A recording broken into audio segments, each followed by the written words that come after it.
Hola gente, ¿cómo les va? Buenos días. Hoy les traigo un video cortito, dado que en estos últimos videos estuvimos haciendo hincapié en la semiología, ¿sí? Les traigo un poco de semiología aplicada a la práctica con unos casitos clínicos, ¿sí? Van a ver pacientes, ¿verdad? Por supuesto, con consentimiento de ellos están subidos estos videos. Fíjense qué hermosa imagen del cerebro, ¿sí? Como se ven ahí el surco lateral, surco central, ¿sí? Parts opercularis, ¿sí?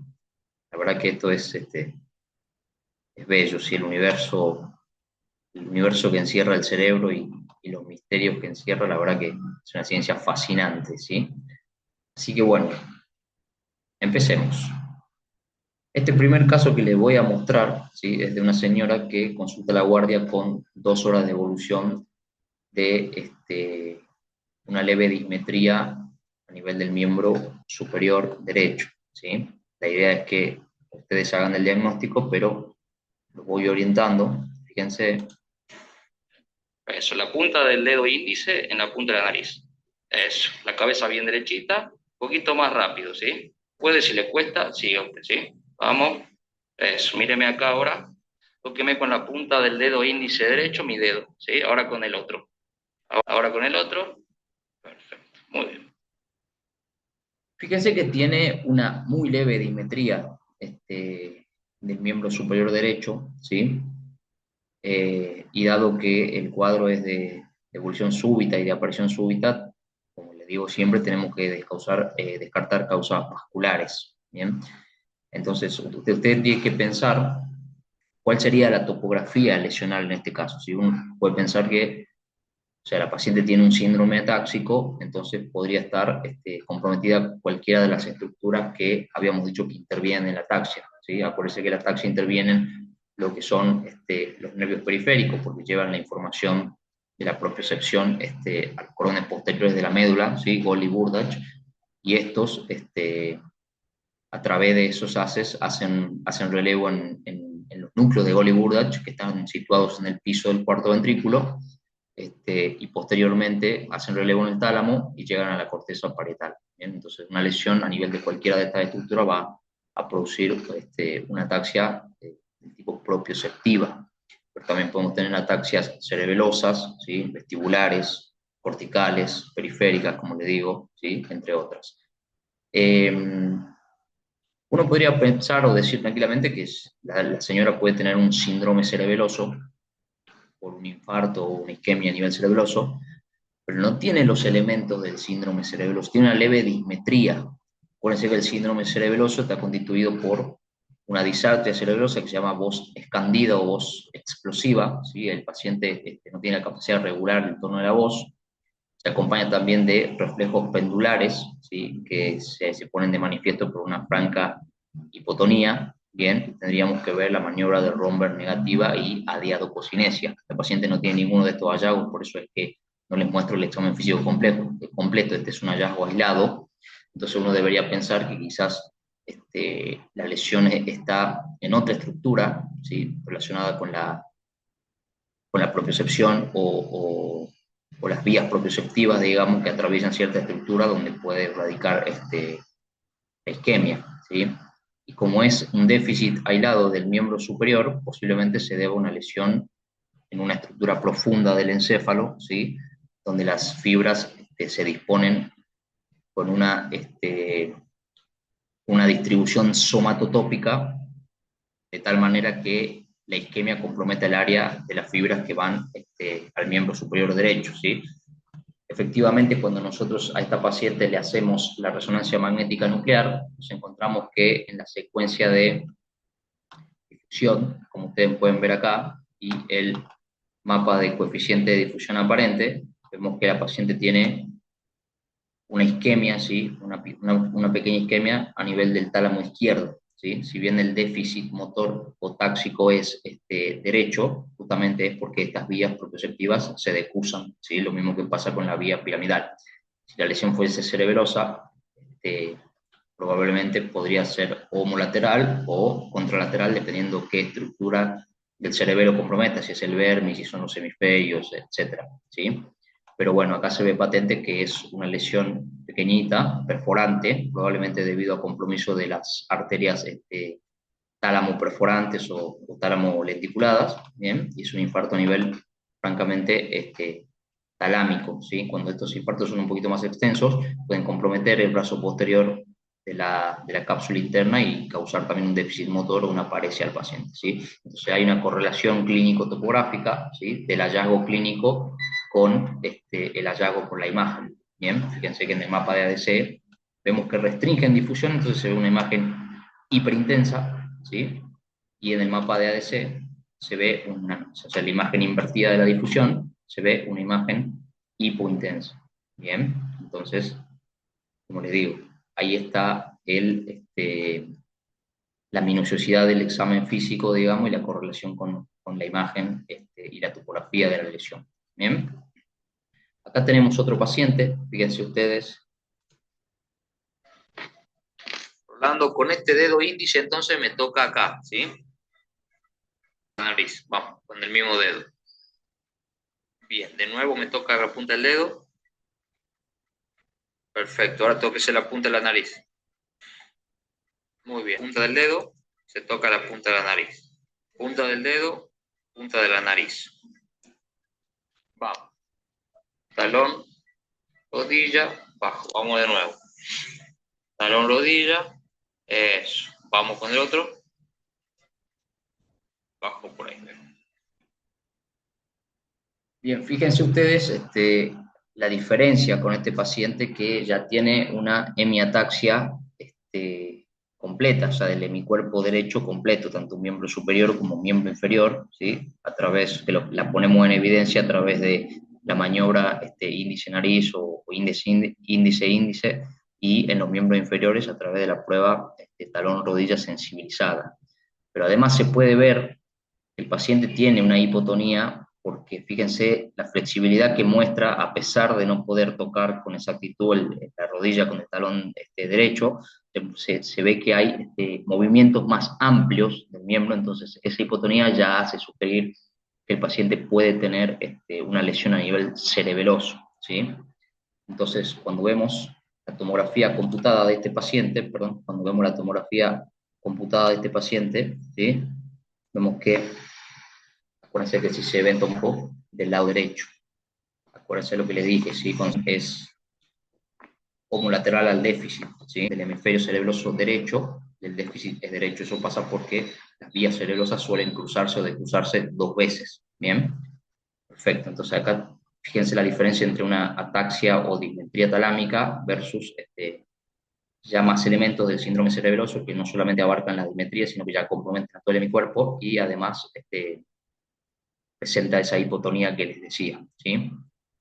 Acá tenemos otro casito, que es un paciente que consulta por un déficit motor derecho, ¿sí? Con tosis, perdón, un déficit motor izquierdo, fallo brachioplural, con una tosis de, el ojo derecho, y cuando nosotros levantamos, ¿sí? Para ver la pupila, nos encontramos que tiene una pupila dilatada, midriática, y con una exotropía, es decir, el ojo diverge hacia afuera. Esto es un franco compromiso del tercer par, ¿sí? Porque acuérdense que el tercer par inerva por un lado el músculo elevador del párpado superior, por eso el paciente tiene una tosis, ¿sí?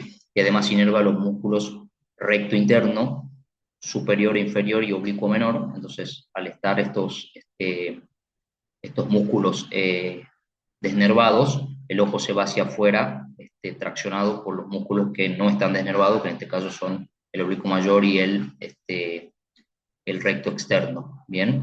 Entonces, y la pupila, obviamente, por el déficit parasimpático, acuérdense que el tercer par tiene fibras parasimpáticas que parten de los núcleos de Edinger-Westphal, ¿bien? Y vemos que le voy a mostrar solamente, el paciente estaba hemiparético del lado izquierdo, pero solamente le voy a mostrar dos hallazgos del examen físico para que vean que tiene compromiso de la vía córtico-espinal contralateral a la lesión del ojo, ¿sí? Fíjense esto.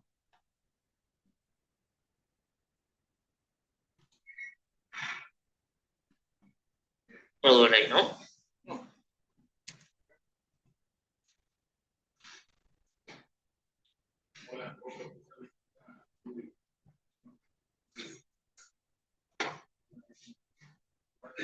¿No duele si le hago así?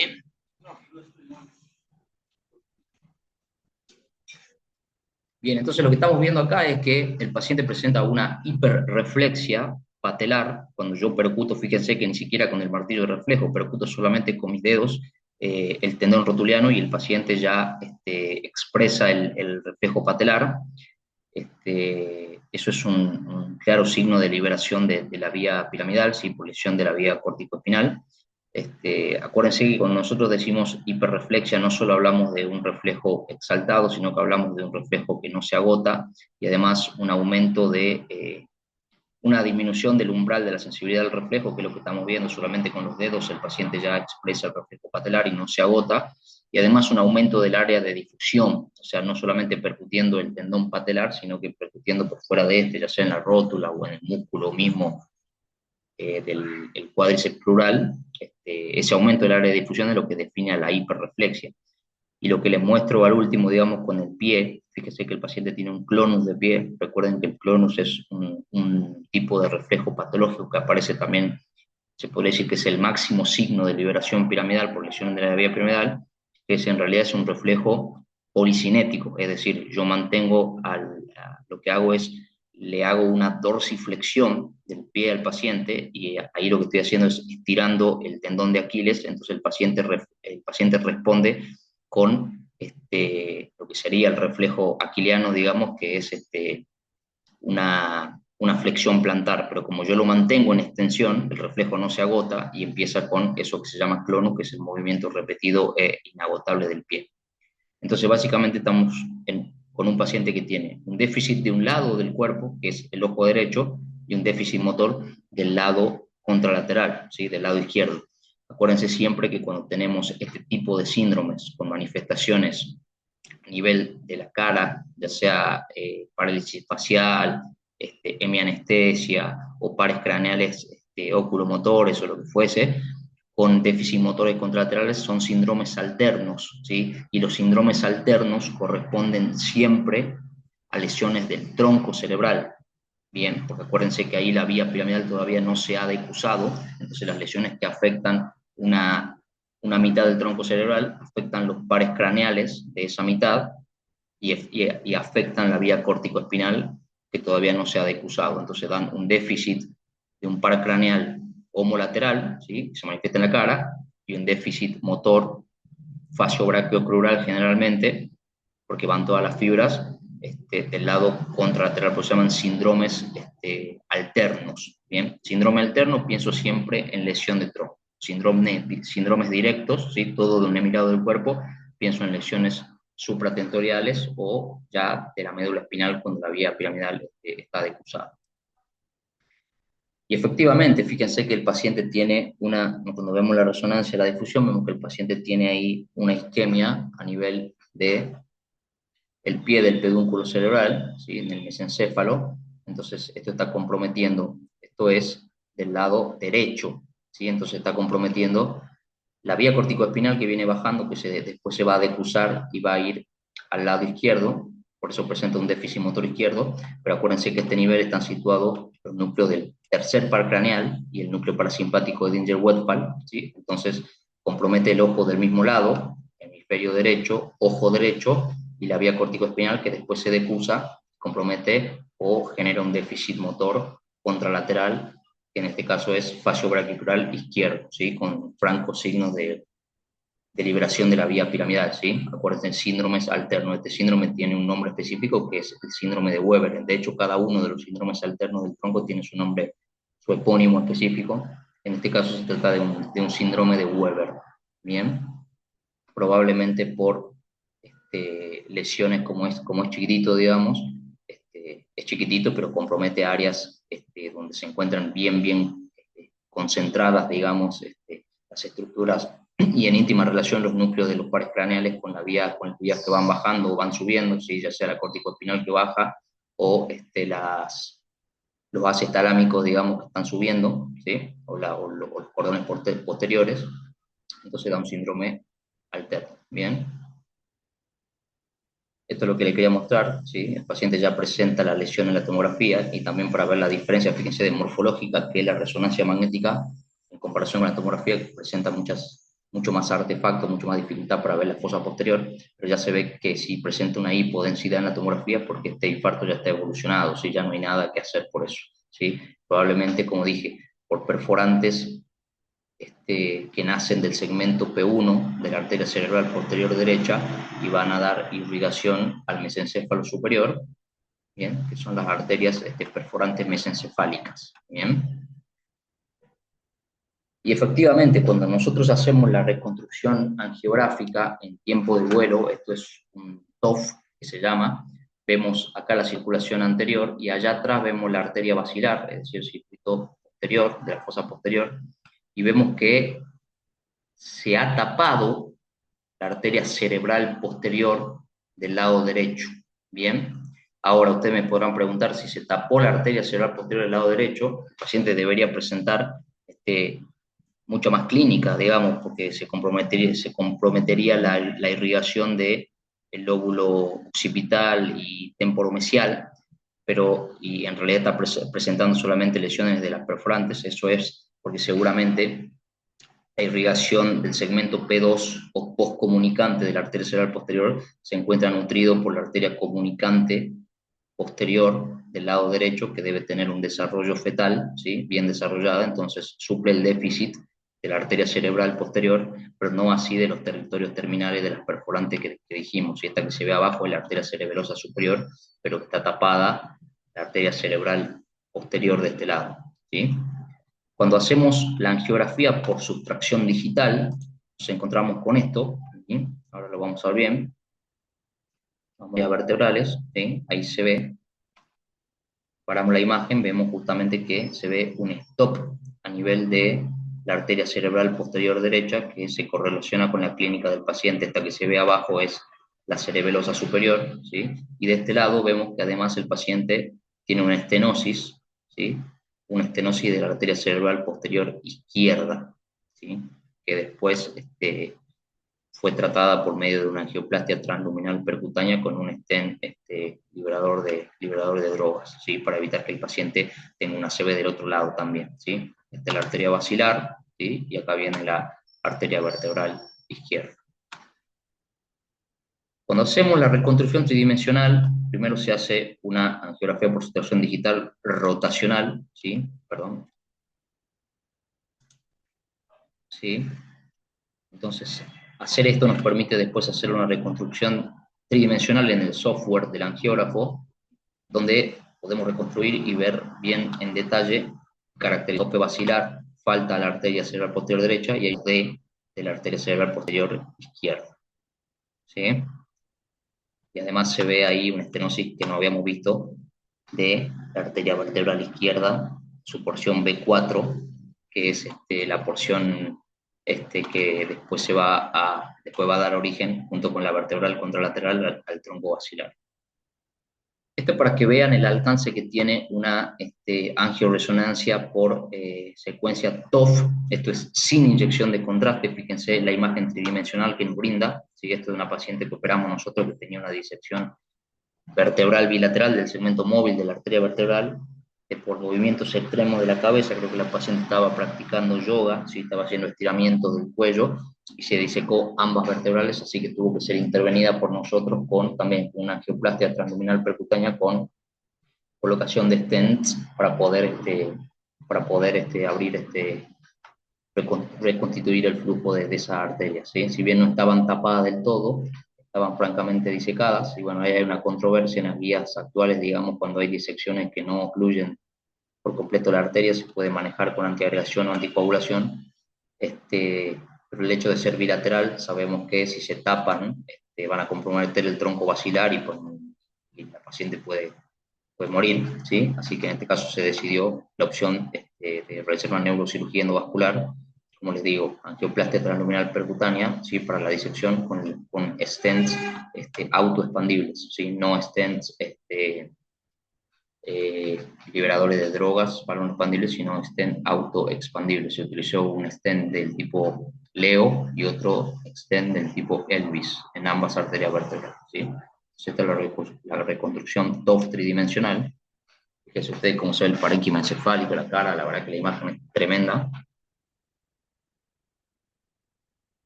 Fíjense cómo se ve la vasculatura intracraneal.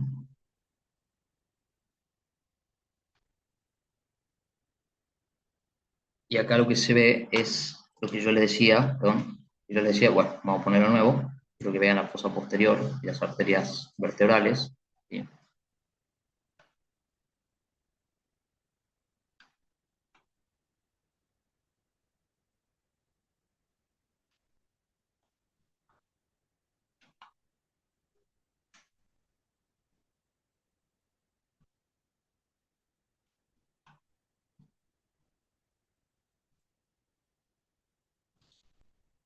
Bueno, no lo puedo parar, así que vamos a tener que hablar mientras el video. Yo lo que les quiero mostrar es que no se ve la arteria vertebral del lado izquierdo y esto no es porque esté tapada, sino más bien porque el stent, que es de cromo cobalto y nitiol, que es resonable, al hacer la resonancia magnética se ve un defecto de ese nivel de flujo y parece que hay ausencia de flujo, pero en realidad se reconstituye después, así que eso a medida que se epiteliza y se endoteliza, después se restablece el flujo, ¿sí? Pero lo que estamos viendo es la permeabilidad de la arteria basilar, ¿sí? Acá vemos como una cela pica. Esta paciente en realidad estaba prácticamente tapado el segmento B4, entonces decidimos tratarla para que la disección no siga avanzando y no comprometa la pica. Y la paciente izquierdo la pudimos tratar con éxito y como le digo, no se ve el flujo acá no porque esté tapada, sino por el efecto que causa de artefacto del stent, ¿sí? Ahí se ve la pica, sí, del lado izquierdo. Como les dije, fíjense, hay parte de la disección, se ve ahí, y para que la disección no siga avanzando y no comprometa el origen de la pica, decidimos tratarla, ¿sí? Ahí se ve la pica contralateral, así que la paciente, le salvamos ambas picas y el cerebelo, y bueno, ¿por qué no la vida, no? Si es que esta disección seguía avanzando. Y esto es para que no se olvide nunca que si bien la semiología uno hace maniobra por maniobra, ¿sí? Categoriza el déficit, establece diferentes signos y síntomas y elabora hipótesis diagnósticas sindromáticas, se ha elaborado esta escala que es la escala de NIH, que es para básicamente estandarizar el examen físico donde se asigna a cada uno del déficit que el paciente presenta, se le asigna diferentes puntajes, ¿sí? Y eso marca pronóstico, que es lo que ven ustedes acá abajo, digamos, ¿sí? La severidad del stroke en base a la escala de NIH. Fíjense que hablamos de stroke minor cuando el paciente tiene entre 1 a 4 en el puntaje de la escala de NIH y cuando tiene 21 a 42 es un stroke severo, ¿sí? Generalmente en la toma de decisiones, cuando el paciente tiene compromiso mayor de 10 en la escala de NIH, decimos que generalmente puede tener compromiso de gran vaso, ¿sí? Fíjense que evalúa todas las áreas, el área motora, el área sensitiva, el lenguaje, ¿sí? Evalúa la ataxia, evalúa lo que es la disartria, ¿bien? Y el síndrome o la heminegligencia. Bueno, sí, unos cajitos clínicos más o menos para que vean la semiología aplicada. Ya después vamos a ir con otro video. Gracias, nos vemos.